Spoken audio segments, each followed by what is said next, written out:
Assalamualaikum warahmatullahi wabarakatuh. Selamat berjumpa kembali bersama saya Binti Israin. Hari ini kita akan membahas tentang pengangguran. Oke, kita bahas dulu apa arti pengangguran. Pengangguran merupakan penduduk yang tidak bekerja tetapi atau sedang mencari pekerjaan atau mempersiapkan usaha baru, atau penduduk yang tidak mencari pekerjaan karena merasa tidak mungkin mendapatkan pekerjaan. Nah, bisa dikatakan bahwa pengangguran adalah penduduk usia kerja yang tidak bekerja atau sedang mencari pekerjaan. Ya. Nah, ini sebab-sebab terjadinya pengangguran apa saja? Ada pertumbuhan penduduk.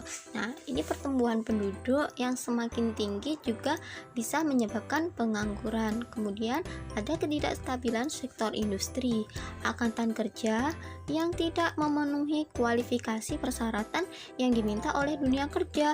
Misalnya, kualifikasinya yang diminta adalah lulusan S1, sedangkan ia masih lulusan SMA. Otomatis tidak jadi mendapatkan pekerjaan.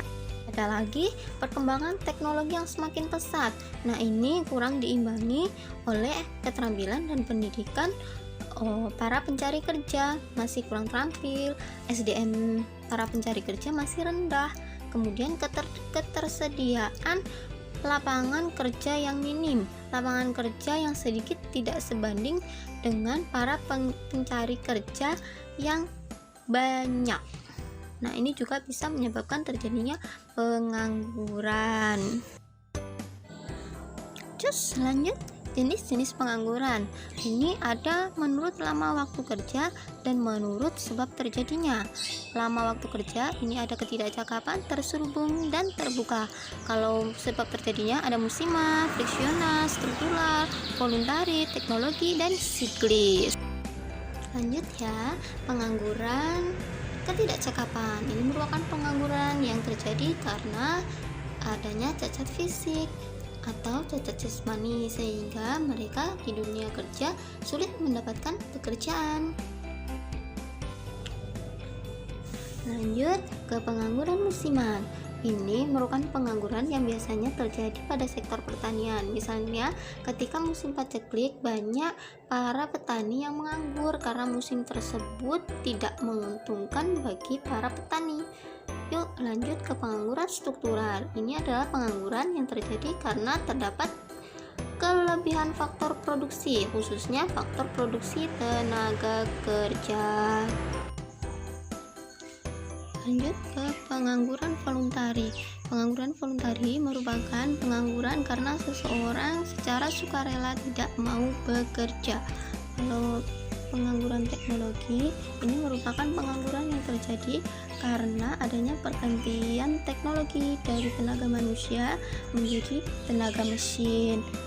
Lanjut ke pengangguran siklis. Ini merupakan pengangguran yang terjadi karena menurunnya kegiatan perekonomian suatu negara atau terjadi kelesuan dalam bidang perekonomian. Yuk, cara apa yang bisa dilakukan untuk mengurangi pengangguran?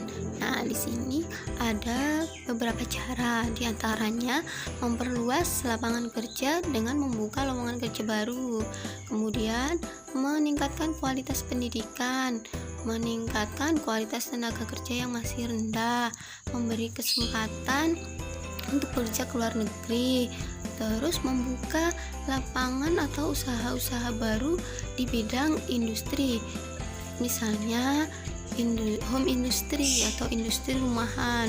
Kemudian ada lagi yaitu program KP. Dampak pengangguran terhadap kegiatan ekonomi masyarakat. Pengangguran itu memberikan dampak pada kegiatan produksi jadi terhambat karena menurunnya output yang dihasilkan dan kualitas dari output tersebut. Kemudian kegiatan distribusi pun juga kurang lancar, ditambah kegiatan konsumsi masyarakat juga berkurang karena otomatis pengangguran pendapatannya juga berkurang. Dampak pengangguran dari segi ekonomi ini menunjukkan Ketika terjadi banyak pengangguran, maka PDB akan mengalami penurunan. Ini berdampak pula pada pendapatan nasional dan pendapatan per kapita suatu negara juga akan menurun. Kemudian menghambat investasi dalam dunia usaha.